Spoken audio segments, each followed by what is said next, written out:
The independent trucker's dream of being their own boss is collapsing in 2025 due to the weight of an unsustainable economic reality. This isn't just a tough year, it's a systemic failure for the owner-operator model. The core problem is a widening, unfixable gap between two sides of the ledger. Expenses that are ballooning out of control and revenues that are staying stubbornly low.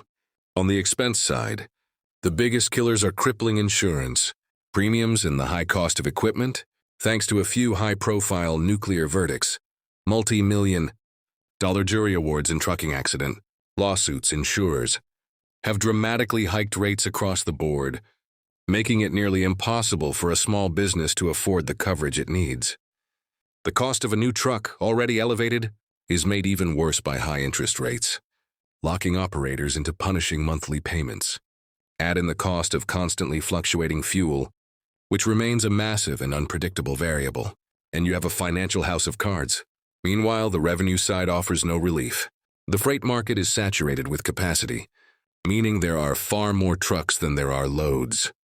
This oversupply, coupled with a slower economy, has driven freight rates on the spot market to a point where they barely cover the cost of a trip.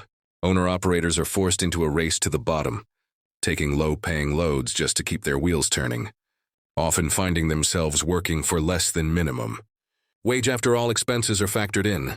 This isn't a problem of poor business management. It's a perfect storm of an oversupplied market, aggressive legal trends, and relentless inflation that has turned the open road into a financial dead end.